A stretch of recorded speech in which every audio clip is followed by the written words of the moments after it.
We are recording. Well, Hello, Big C. hello, Mr. Lunchtime. What a pleasure to be back. This week, we missed last week, but we will not miss another one. Or maybe so, but who knows. But certainly this week, we're going to have a look at a Premier League review. So we're going to go through, rapid fire through all the teams and just sort of give our opinions on how they did during the season. I'm joined again by the savant of all things sports, Mr. Lunchtime, Herr Mittagspause, our master on loan. Lunchy, how are you? Enjoying the weather? Hello, Big C. Lovely day for weather. Not a day for the Ducks, anyways. No. Well, disappointed Ducks out there, but they had their day. Enough of them in Galway. So you're happy enough to run through the teams here? Yeah, fire ahead there, Big C. We'll have a look at it. We'll go top to bottom, I think. So Manchester City finishing 12 points ahead, kind of cruise control at the end. How did you feel their season went, considering they were 8th at Christmas? Yeah, well, the no break at the end of last season probably had a big effect on how they started the season, running through. Remember, they went to the Champions League, was the quarterfinals in late August. Yeah. And I know Pep gave them 2 weeks off, and then they went back to intense training, and they kind of wrote off the early parts of the league. I don't think that they set out to win the league this year. I think they were more geared towards peaking towards Champions League. But it just so happened, what, did they win 21 games in a row or something in the middle of the season?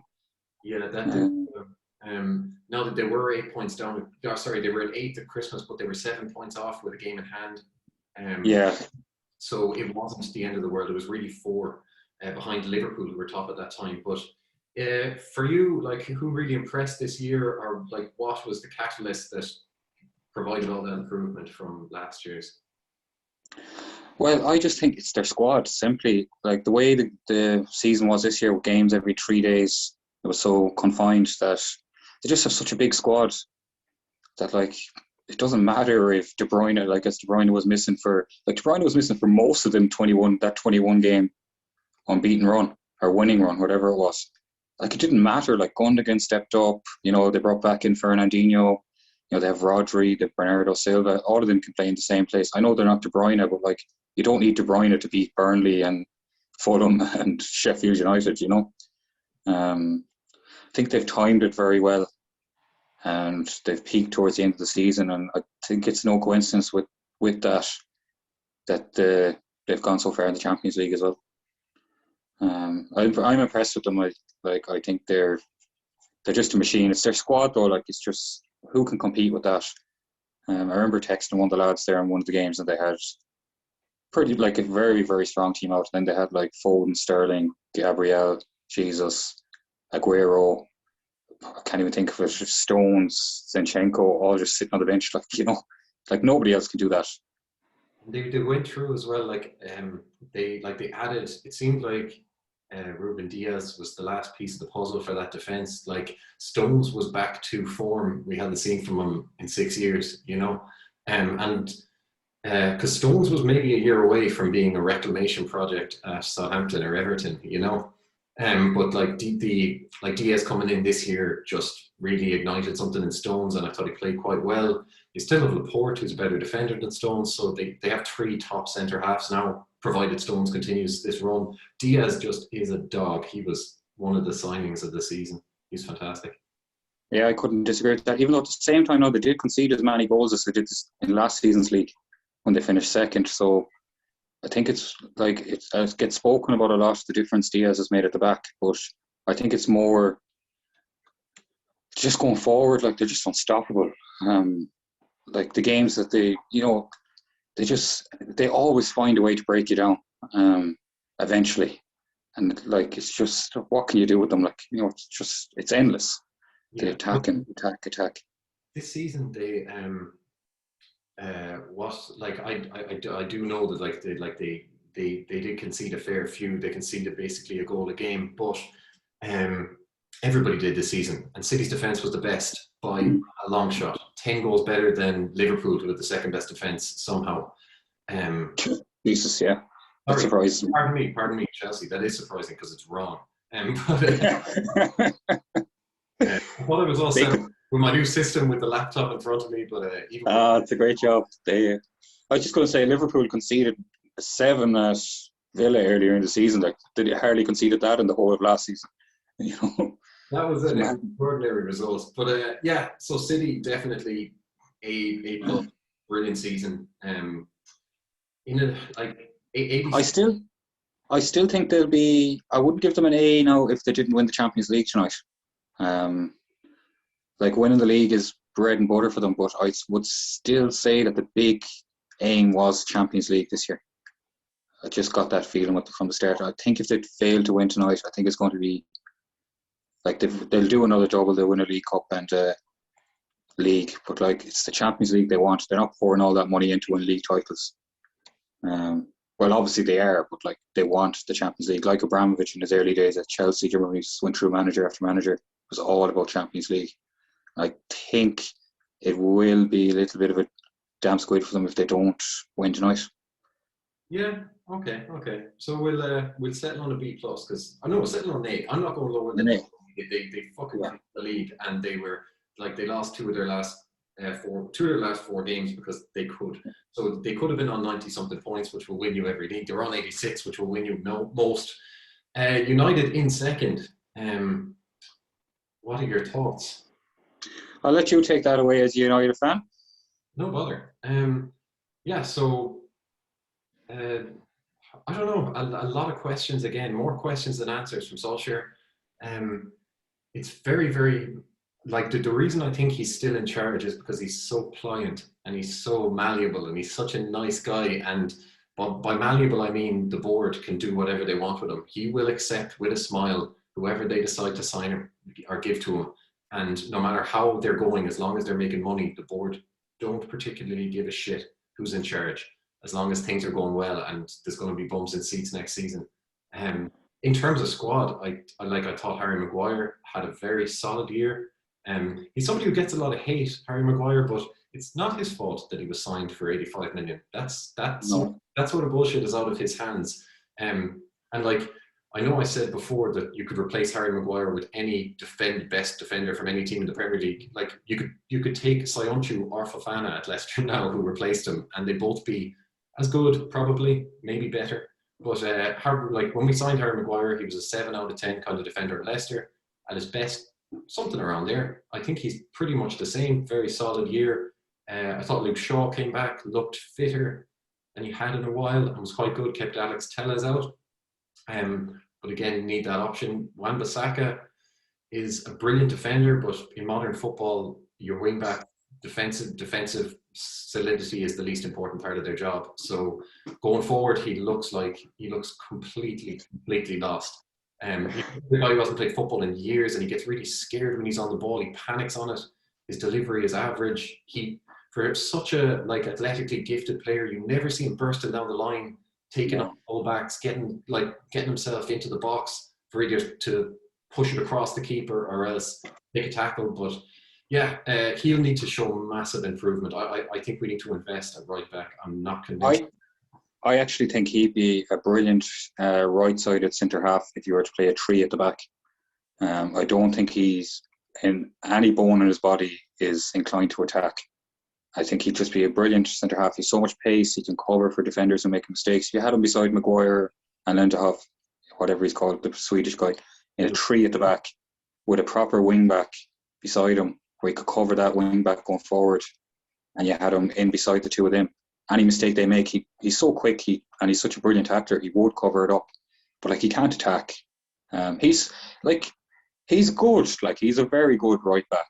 But to be winning leagues, you see Walker or Cancelo at City or Arnold and Robinson at Liverpool, any of the top teams, they have proper attacking wing backs. It's in most of their attacks come down the flanks. They open up the space that way, and United just don't do that with him. I know Shaw goes forward on the other side, but it's very easy to stop that when it's their only tactic every game. You can't be that imbalanced, and you see, even at Leicester, to bring them up again, they were replacement wing backs who they brought in the last 2 years. Ricardo Pereira last year, who was one of the wing backs of the year, and then Castagna from Atalanta this year, who's been absolutely brilliant. But to stay on United, Bruno Fernandez, good. Tired at the end of the season, played more games than any other top flight player, I assume. I have no idea, but he played 54, 55 or something in the last year. So his form when he came to United maybe has fizzled a little bit. But still, you're looking at double-digit goals and assists, which is very good from a foreign signing in what is, he's a season and a bit in England now. I thought Pogba had a pretty good year. Still a lot of room for improvement if he's going to be considered a top midfielder, but definitely improvement.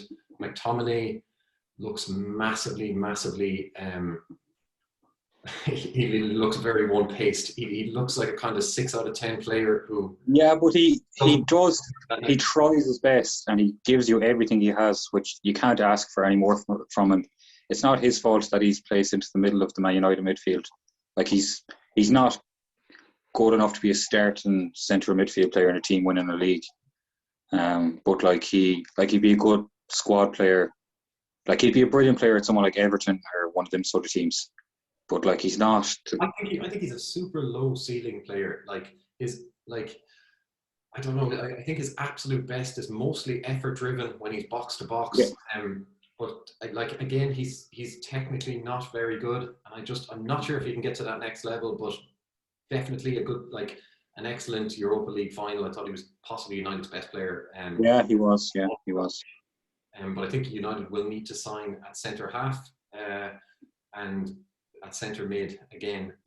Up front, Cavani was really sort of the class act. His movement skills are absolutely beyond belief, and his work rate is extraordinary.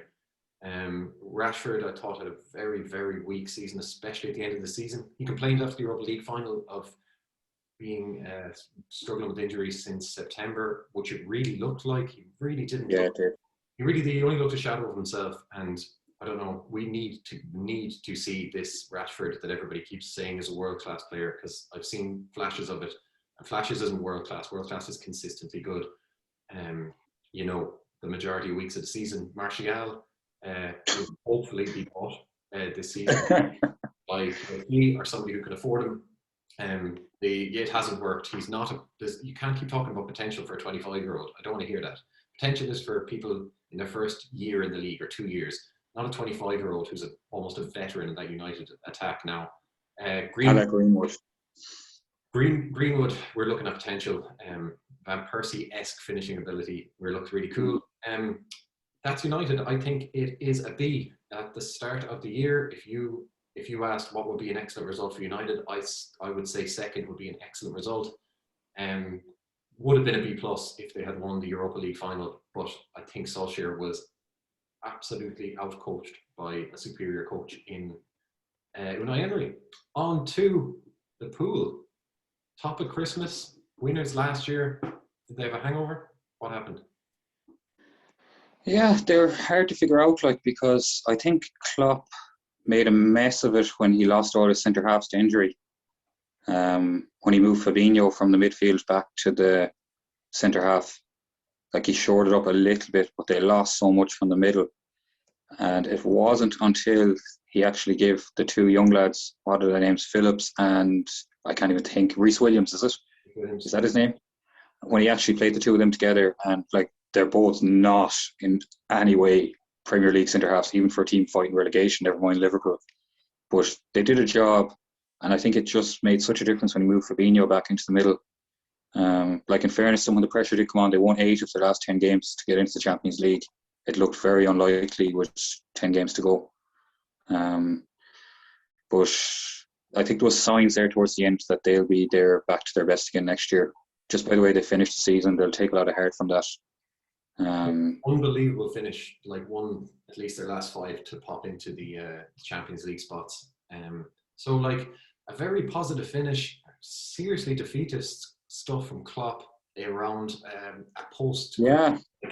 The league was over when they were 5 or 6 points behind in January, February, and I don't know, it's a very un-Kloppian way to go about it. He's usually, massively positive driving on, but yeah, I don't know. I was very, very disappointed with Liverpool. The highest I would give them would be probably a C, I would say. I'd give them a C for the way they finished, but apart from that, Overall, defending being top at Christmas. That was massively disappointing. Injuries aside, popping Fabinho into the back line again is like it's like swallowing a spider to eat that fly swallowed. You know that there's no point making this, like, it might cure one thing, but it's making the situation worse overall.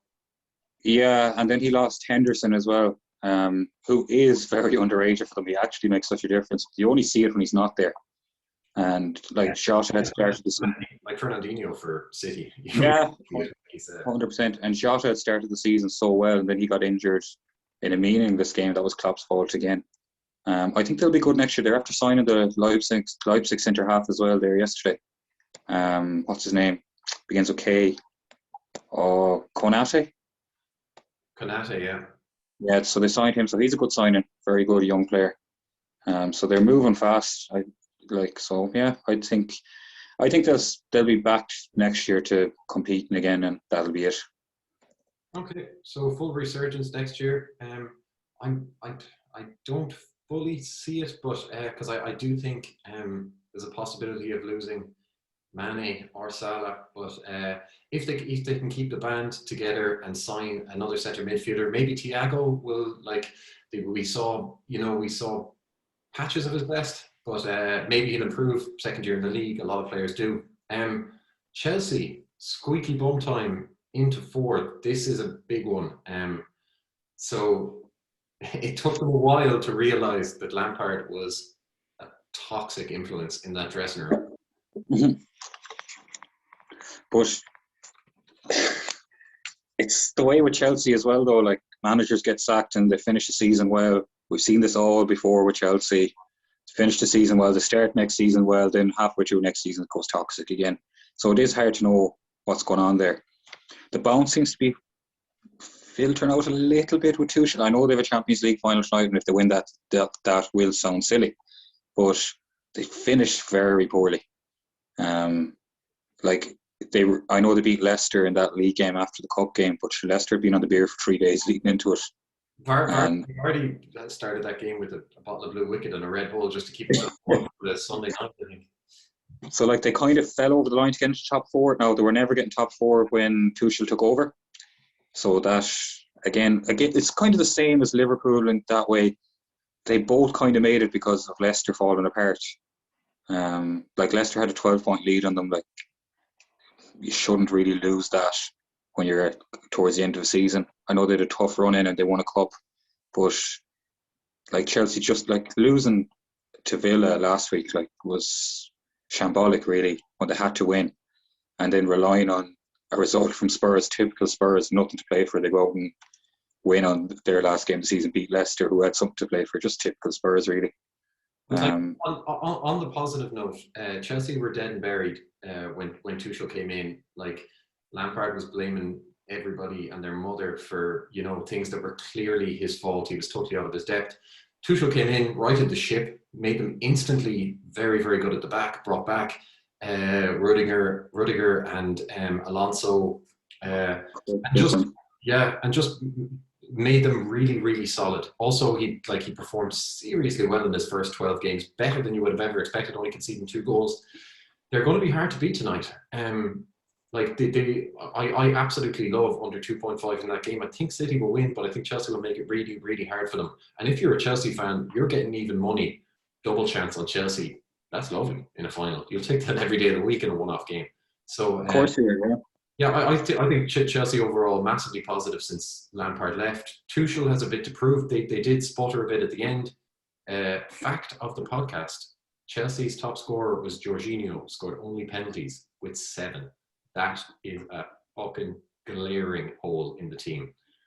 Yeah, it really is. I think Werner had more goals ruled out by VAR than he actually scored, which says it all, really.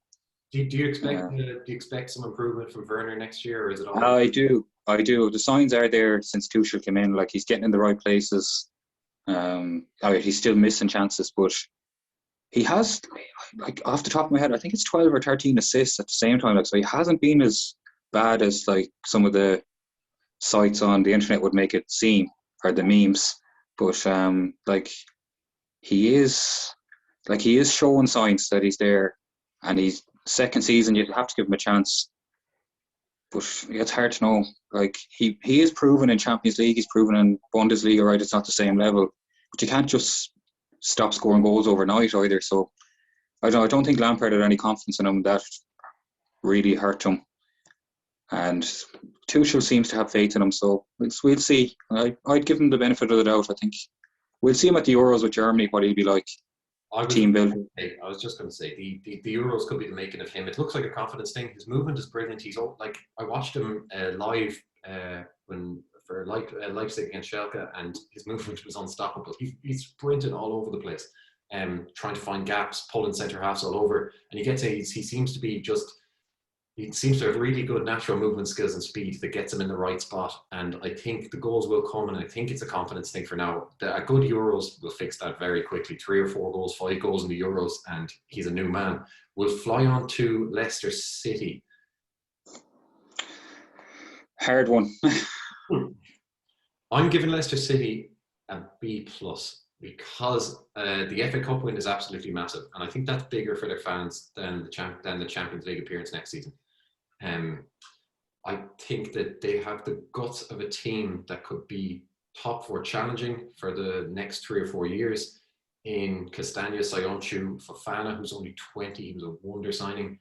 Schmeichel remains world-class in goal. Yuri Tielemans is world-class in midfield. Ndidi is close to world-class in midfield. Jamie Vardy looks to be losing a step, I think. He is 34. Maybe they managed to strengthen there. Kelechi Iheanacho, do not be fooled. For his whole career, he has looked excellent in small patches. A la Dominic Calverloon, probably. English people are going to hate me, but yeah, I want to see some more consistency from him as well. But I think they're going to need to sign a striker. Apart from that, they're pretty stacked. I really like them at the back. James Justin, like, brilliant involvement. Castagna as well. Anybody else that we're missing out on? The big loss they had this season was they lost the winger, what's his name, Barnes, who was having a brilliant season. And Madison had serious injury problems as well for a while. He's another guy though that's quickly becoming one of these players that he does it in flashes as well. He, like, when it really matters, like, he was left out for the cup final. He was left on the bench. And Jose Perez, and if Perez is the answer, yeah, like Madison, like, has all the talent in the world, and he's very flashy, and he scores these goals from outside the box to go in the top corner. But like, it's kind of coming to the stage. Is he as good as they're saying? It's very hard to know. I think Barnes was a bigger loss to them. He links up really well with Vardy as well down the left, playing balls. He plays that ball off the outside of his right boot, just kind of curving it into, and Vardy's running that way onto it. I think they really missed him. But like, at the same time, you give them a B+, like, and the cup win is massive for them, and it's building a dynasty after winning the league a few years ago. But at the same time, that's 2 years in a row now you'd have to say, bottled top 4. Like, they had, with 8 games to go, they were 12 points ahead of Liverpool, 10 points ahead of Chelsea, and they've got caught. Like, that shouldn't happen for the second year in a row. Like, United caught them last year with a late run as well. They were a long way ahead of United with about 10 games to go. So like, they're going to have to fix whatever. It's probably what you get with a young team though. Like, but then they were so consistent before Christmas. How does it become so inconsistent? Is it pressure? What is it at the end of the season? I don't know. I don't know lunchtime, but like, I have to give them a B+ because of the FA Cup win. I think the FA Cup win, although it was extremely lucky and it took a 40-yard bullet from Tielemans to win it from Chelsea with a better side, they still won it, and that probably handicapped them going into the next game, knowing that they definitely celebrated that on Sunday night. They played Chelsea that Tuesday. It was too much. And they did lose 3 of their last 5, 1-1, drew 1. That is scary again. But like, goals from Vardy dried up big time in the latter part of the season. So they're going to need somebody who isn't, I would say, Perez as a second or third choice striker, because you cannot rely on Iheanacho. West Ham, I'm going to give them an A. Yeah, I'd agree. You couldn't. I think I know you disagree with this, but I think they are one club that has benefited from no fans being in the stadium. That is the most toxic stadium in the world when things are going against them. It is horrendous with fans booing, walking out. Maybe Newcastle will give it a run, But in fairness to the Geordies, they get behind them if they're in trouble, whereas West Ham is just toxic the last few years. I think they've really benefited from no fans in the stadium. It started the end of last season. Remember when football returned from lockdown, they were flirting with relegation, and they finished the season really, really well. And they've kicked on this season to give them their due. And I'll be very interested to see how they get on next year when the fans are back. I could be completely wrong on this, but my gut is telling me that they're going to really struggle again with that toxic atmosphere. The expectation is so high now as well, which is definitely not a good thing for them. And you're getting, what's their stadium? Holds 60, 70,000? The Olympic Stadium? Yeah. And when you have the expectation is going to be that they're going to be a top 6 team. And that's always there. And if they start badly next year, I fear for what that stadium will turn into again. I 100% disagree. I think I'm going to give this to Moyes. I think this is I know next season if they slip back down to 10th or something, it's going to be more correlation than causation in terms of the fans being in the stadium, because I don't think they're going to make that much of a difference. I think West Ham at the start of the season, realistically, would have said they'd be about 10th, and they were fighting for Champions League places. I thought the addition of I thought Moyes was absolutely brilliant. I thought maybe the manager of the year, he would have, hands down, he would have been the best coach in the league this year if they had gotten 4th. They were 2 points off. Really, really unfortunate. But Kufrel and Souček, 2 players who came into the team. Kufrel is a freak. He's a beast. He's absolutely brilliant. Both came from Slavia Prague for peanuts. And Souček, what did he get? 10 goals this season? I thought he was their best midfielder. Sorry, Declan Rice. And then Kufrel he's a ball of energy on the right flank. He's absolutely brilliant. 2 massive additions to their team. They won it without a proper striker. Antonio missed a lot of the year, and he's a converted wing back anyway. So that's a place we'll have to add. Sebastian Haller was a feckin' disgrace and Ajax mid-season. So West Ham had a striker, and I think a good finish next year for them would be top 8. Would be fantastic. Yeah. Spurs. Fair enough. Mr. Lunchtime. Oh. Where do you start with them? They are literally in turmoil. Kane leaving, Bale is going back to Madrid. Alright, they still have Son. Where are the goals going to come from? They have an aging defence. What do they have in the middle? They're kind of back where they were when Harry Redknapp left or when Tim Sherwood left. Sorry, when Tim Sherwood was there, and they sold Modric and they sold. Oh, who else was there that time? Can you think of them? I can't think of them off the top of my head. But they brought in Eriksen, who was a good signing, and Lamela, who hit and miss. And they're kind of back to that stage again. Now, Pochettino got the best out of what was there that time. But, who is coming to go rebuilding Spurs now? You've lost Kane. Where are the goals going to come from? The next thing is Son is going to want to leave. Agreed for them, I think, is an E or D sort of thing. I thought they were unbelievably reliant on Kane and Son, more so than any other team. It's very difficult. I think we saw again that Mourinho is a dinosaur when it comes to football tactics, and his old sort of G them up, it's us against everybody hates us thing has sort of faded as well, where he had he was a master at man management, where players followed him in Milan and Porto, and he hasn't, he's really lost that touch, and that's where he seems to be falling down. Well, that's one of the places he seems to be falling down, but again, blaming players, ostracizing Dele Alli, is there any need for that? You can still say Dele Alli is fantastic, and you can sell him for 40 million or something. He's still English, still young, and he still has unbelievable seasons under his belt, but he seems to love to ostracize a player. Pick one out and make it another one. I heard a brilliant quote on, I think it was BT the last night, and it was Dele Alli past his peak now. He's only 25. Technically your peak is 28. But tells you how far off the radar he's gone. He's not even in consideration now for an England B squad, never mind the main England squad. He's completely gone off the rails, whatever has happened to him. I think Dele as a reclamation project, if you can get him, Aston Villa, West Ham, Arsenal, Everton, anybody. You can get him, buy him. He has all the talent in the world. He's proven it with 20 goal seasons from midfield. Get him. He's a reclamation project. You won't pay full price for him, and he's definitely worth giving a go. You'll pay the wages for him though.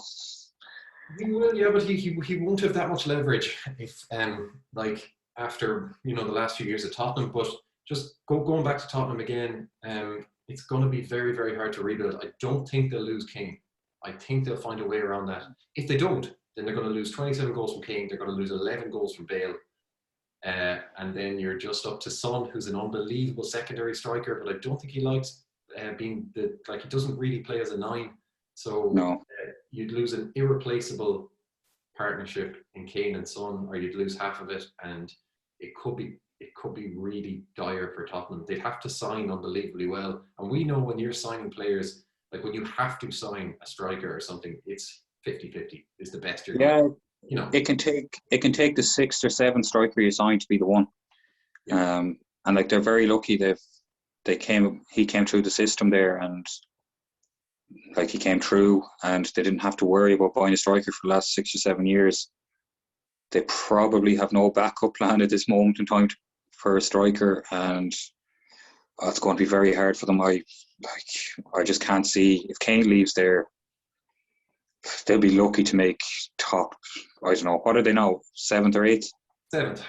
Yeah, they'd be lucky to make. They'll be hanging around top 10. They won't go any higher than that if Kane leaves. They've just like who are you going to have? Whose goal's going to come from? Lucas Moura, Lamela, not a whole. Yeah, just forget them. If Kane goes, forget them.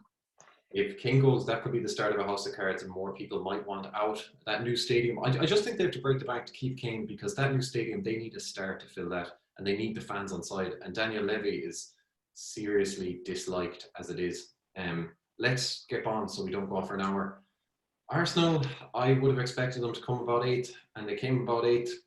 Yeah. The fee, Aubameyang getting malaria was a fecking disaster. He was your talisman. I thought Lacazette stepped up quite well. I thought Bakary Saka looks like possible new English star. He's fantastic. That was a real positive for them. I thought Smith Rowe was good, but not on that same level. I thought Tierney was excellent. I thought that it's a 3 or 4 year rebuild project. And I think this is just what people expected this year. I don't know. Can you add anything? No, I think they are what they are at the moment, and they just literally need to sign proper leaders into that dressing room. They're very short in the middle of the pitch, and they're very short at the back. Even though I think Gabriel, Brazilian lad they have at centre half, to the sign last season, I think he showed signs this year. He could be a good centre half long term. But like they need a new right back, they need a centre half to go beside him. They need a midfielder. They probably need a new striker. Like, do they need a goalkeeper? Like, they need patience, I think, is the main thing. Yeah, they do need patience. Yeah, I think if they stick with Arteta, they academy players through, and they're good at developing young players historically. So I'd say go that route. There's no expectation anymore, so that's a good thing in one way. Let's develop young players. They've proven good at it, and Arteta looks a decent coach. They were 4 points off Europe. Could they bridge the gap next year? Possibly with a few decent signings, but again, expectations will be low. Leeds United. I'm going to take this one. If you don't want, I'm only joking. How did you think Leeds did this year? As good as it could ever hope, I suppose. Never really thought going into the season that they'd be anywhere near relegation candidates. I know a lot of people did. Just with Bielsa, like there was no chance of it. He just has them so well drilled. Like it's just amazing what he's done with the club. Signed well. Like they played most of the first half of the season with no fit centre. Well, they had Liam Cooper, who's not a proper centre half, but they had their 2 main signings were Koch and the German international, and Llorente, the Spanish international, and both were missing for most of the season. They signed Rafinha and Rodrigo. I think they only played 4 games together all season, the 4 signings. They played most of the games with a championship team, but didn't matter. Like I think they have the best record from a promoted team ever to come up, most points, most goals, most clean sheets, everything you could ask for. So couldn't have gone much better. I see people saying they're going to be like Sheffield United next year. It just won't happen under Bielsa. The players will die for him.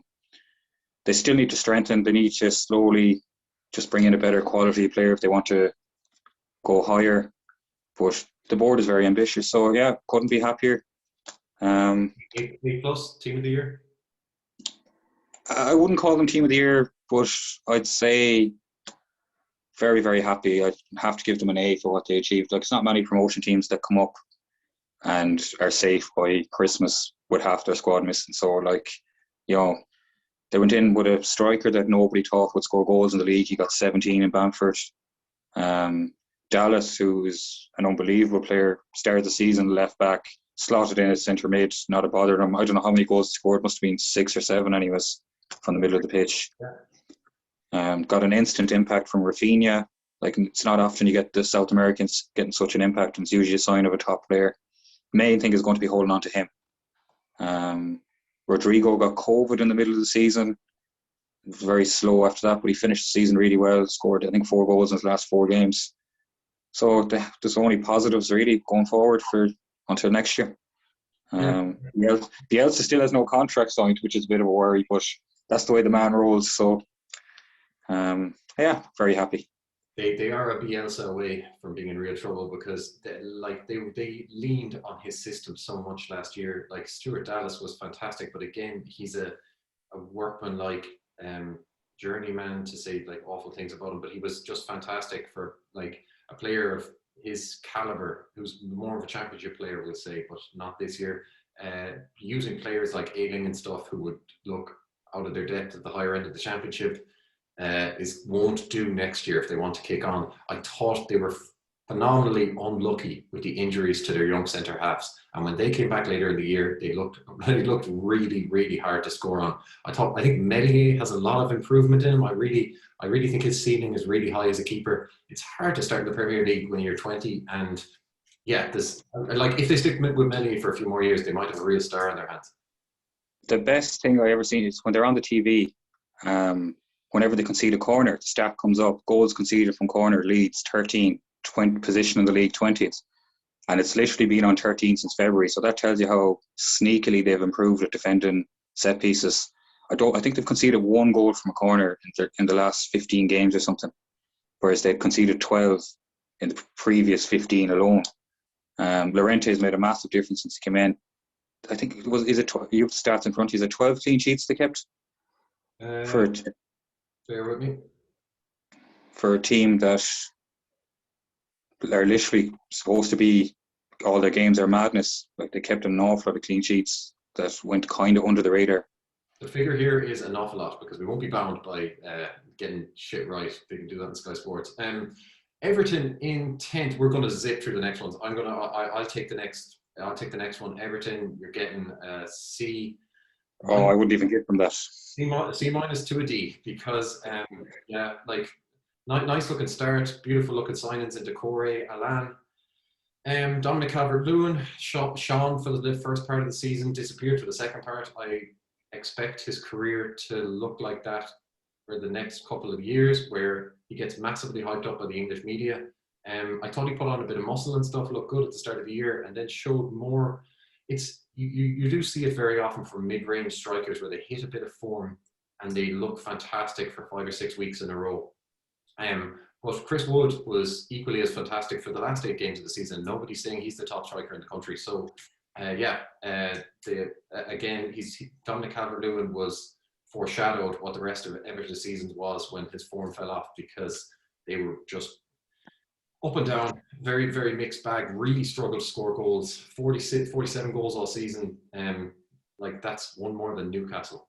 We don't need to see more. We're going for a D. I'm taking back my C. Aston Villa, Mr. Lunchtime, talk to me. Yeah, they were pretty good. They started really, really, really well. They were never really lower than 10th in the table. Like, where did they finish? 11th? Yeah. That was they were always between kind of 9th and 11th all season, 9, 10, 11. They lost Grealish for towards maybe the last 12, 13 games. Yeah. And we've seen how good of a player he is when he wasn't there, because they really struggled. Then when he came back, they started winning again the last few games. They are a Grealish away from being a relegation threatened team again, and they need some. If Grealish was to leave, I hear rumours this morning that City are looking at him very closely. If Grealish was to leave, I would worry for Villa. Now, they have Watkins and your El Ghazis and these sort of players, but if Grealish, their keeper was also magnificent, Martinez, and that's never a good sign for a team.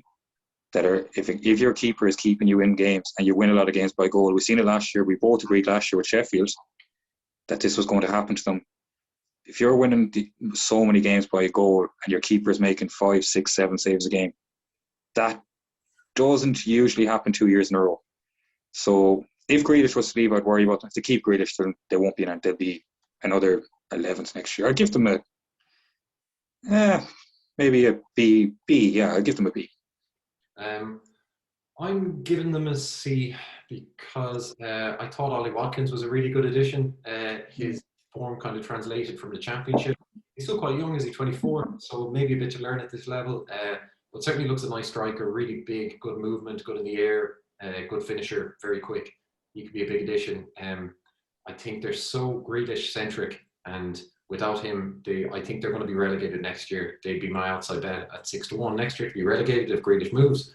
You'll probably have to get that price now if you think he's going to move, because I think that him moving will shift the price there. Barkley looked really like at his best for the first few games of the season, then reverted back to what he had been. So that was really disappointing for them. Let's move on to Newcastle. Strong end to the season, pulling them away from the relegation zone. Yeah, they finished really well, and they looked like they were gone again with maybe 10 games to go.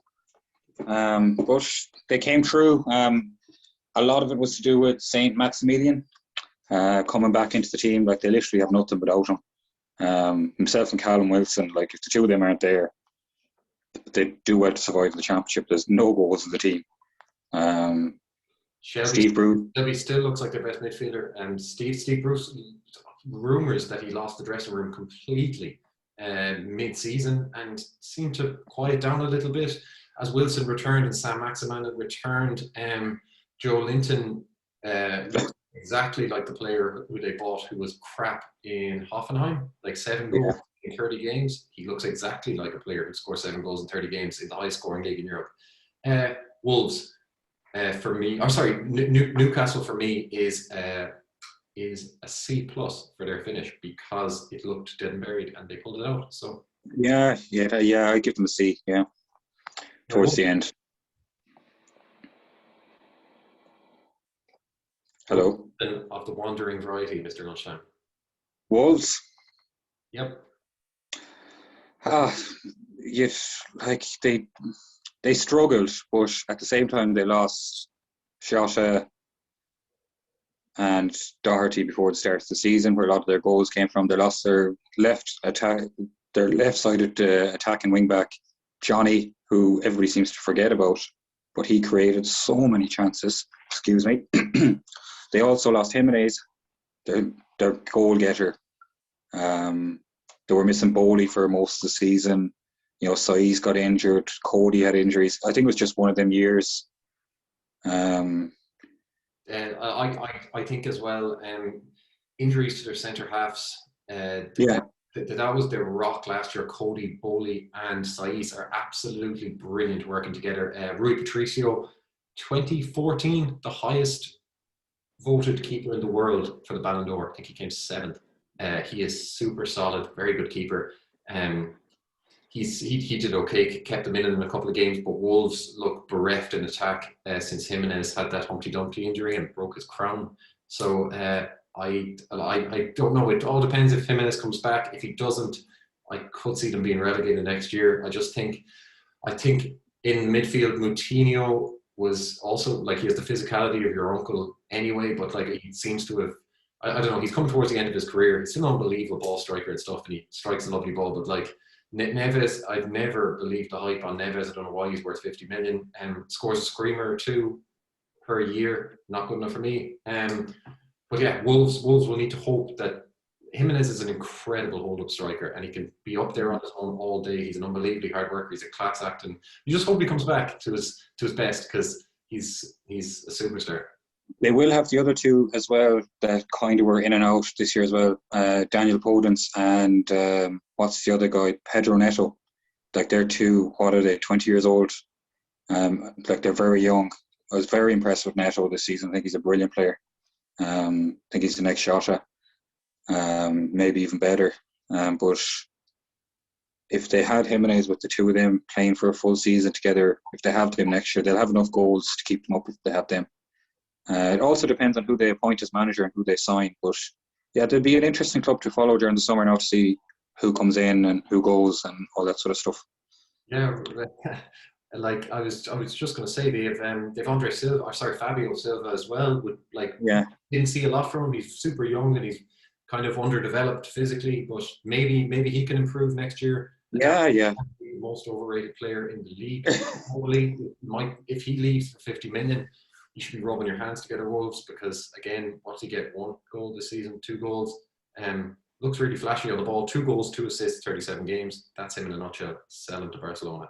Anybody else? Really, really, really sad to see Nuno go. He's been so brilliant for Wolves, like bringing them up and just making them such a strong Premier League team. And like again, if you have Bowley, Cody, Saiz, and Patricio as your starting, like managers would love to come into that. Semedo looked really good, and they do have that Portuguese prick as Mendes. Raiola, is it, or Mendes? I can't remember. One of them. So probably they will have they'll have plenty coming in from Portugal. I know there's a new Bruno Fernandez brewing in Lisbon who might win the Premier League. Crystal Palace 14th. Bye. The usual Palace, like, you know what you do with them. They win 2 games, they lose the next 5. They win 3 games, they lose the next 5. They draw the next 3, and they're safe by Christmas. And the season figures out. That's what they do. They're a team that will struggle next year if the rumours about Lampard coming in are true. They'll be one of my favourites to go down next year. That team, rumours that Lampard's the new boss. That team is built for Roy Hodgson. They believed in him and believed in him and believed in him. They're not a team for putting the ball on the ground and trying to play expansive football, what Lampard will try and do with them. And they tried this a few years ago before Hodgson came in with the Dutch coach now, Frank de Boer, is it? Yeah. He was sacked within 7 games after they made the worst start to a Premier League in history. It's literally the same squad that's still there. They've added Eze and maybe 1 or 2 more. And like the same thing, if they try and put the ball on the ground, they will be relegated. They need the perfect manager for them would be someone like Big Sam now to come in and just play defensive, boring rubbish, and that'll keep them in the Premier League. But the fans get kind of restless as well. They want, when you get a few years in the league, coming 13th, 14th, 15th, you get ideas that you're better than you were. And they'd want to be very careful what they wish for, because I think Hodgson has done an unbelievable job with that squad to keep them up for so long. This season, definitely, I'm giving them a B. I think 14th is fantastic with that squad. Yeah. And Roy Hodgson, actually I'm giving him an A because it's Roy Hodgson, and Roy Hodgson started his career in 1974 or 6 Halmstad in Sweden, and then he moved around. Can you name the teams he managed internationally? I know UAE is one of them, England is one of them, Finland is one of them. Finland, yes. So yeah, what an unbelievable career. He managed Inter Milan as well, I think. He managed one stage twice, and he also managed Malmo, and he managed he managed basically all over Europe and the world. Absolutely beloved. Really sad to see him go because he was such a belovable little owl. And we wish him all the best. Next up, Southampton. What a mixed bag. Oh, where do you start with them? Like, they are what they are. They are another side that are a manager leaving. Don't overanalyze them, Mr. Lifetime. But they are another side that are a manager away from catastrophe, just as you say that, I'm back in Crystal Palace. Crystal Palace are my number 1 to go down next year, I think. Just in case I forget, without Roy Hodgson, don't you dare try to play football with Benteke and Milivojevic and Gary Cahill. And there's just forget about it. So Crystal Palace to go down without Hodgson, I really, really like that. I think they're 5-2. But sorry, Southampton. Yeah, as I was saying, they're another side, a manager away from a catastrophe. Like, they're literally like without Danny Ings, maybe Ward-Prowse. Ward-Prowse, like, what does he do? He scores 4 or 5 free kicks a season, and that makes him, because he's English, he's a star player, you know. Not every season does as well. Yeah, not every season, exactly. Like, he's been around a long time now. Like, I don't get the hype with him. They have a couple of good centre halves, but the manager is excellent. Like, what he's done, like, they were in turmoil when he took them over, similar to Crystal Palace. And, like, he's raised expectations so high since he's been there that they expect to come 9th or 10th now. When in reality, like, their strikers are Danny Ings, who's one injury away from missing the rest of the season every game he plays, and Che Adams, who, I don't know how many goals, you have the stats in front of you there, how many goals he scored this season. Off the top of my head, I wouldn't say he scored 7 Premier League goals. Maybe I'm completely wrong. Bear with me. Talk away. I have it. But, like, so they have, like, that's what they're relying on. The guy from the Scottish lad, Armstrong, that used to be with Celtic, is a good player. But, like, they need to sign it. Mino didn't click. No, there's a reason, like, he wasn't getting a game at Liverpool when they were in turmoil. So, yeah. Djenepo, I thought, was full of life, full of energy, but again, that's a very no-win product. Bednarek I like at the back, but I think they're a hat and noodle away from going down. If you like them, 5-1 to be relegated. If Ralph goes, I can't, like, Danny Ings has been brilliant year on year, but again, Minamino didn't click when he came in. I don't see the talent being there for them. I'm worried for Southampton next year. They have one young player. What's his name? The little skinny lad, Tella. Is that his name? Yeah, he looks very promising. I like what I saw of him now this season. He looks like a good player. But yeah, Southampton, what would you give them? The usual. They stayed up. That's what more could they hope? I think from what happened last year, Tella, 21-year-old English forward, looks really super lively. Maybe there's more from him to come. I know that they expect really big things from him. But again, possible relegation candidates next year, 5-1 is a really juicy price. Brighton. Good job, bad job. A goal scorer away from being Leeds. That's how I describe them. Very solid, play lovely football, manager's doing a brilliant job, can't score. They have some brilliant players, and they're very good to watch. All their games, they're in every game they play. They rarely take a hiding these days. They're very good to watch. I think everybody kind of likes them. But yeah, like, I'd give them. Ben White was an excellent signing for them. I think they play really good football. Their squad is very limited. I really like Leandro Trossard up front. I think he's brilliant. Yeah. Sorry, not up front, like attacking midfielder. They haven't, between all of their strikers, anybody who would even get 10 goals, you'd feel, in their best season, like Maupay, Alistair, the most Scottish Argentine there's ever been. Welbeck, not feeling that either. Aaron Connolly, not feeling that. And yeah, I again, they're a manager away from going down. Everybody can't go down, can they? No, they can't. But I do think next year there's going to be a 20-point gap between the top 10 and the bottom 10. I think the bottom 10 next year are going to really struggle. There's so many poor teams. 9-1 Brighton to be relegated. No, I wouldn't. With the manager staying there, I wouldn't touch that. Okay. They have to have identified a striker as a main priority to sign in the summer. And if they sign a striker, they'll be the top. They'll be fighting with Everton and Leeds and that for 9th and 10th place. Villa, you know. Who's the Brentford kid who came in this year? Is it Tony? Tony, yeah. But Brentford are going up. Well, they were winning that relegation playoff earlier anyways. Okay. If Brentford don't go up, maybe. Yeah. But they are a striker away from being a really nice mid-table team who play fantastic football.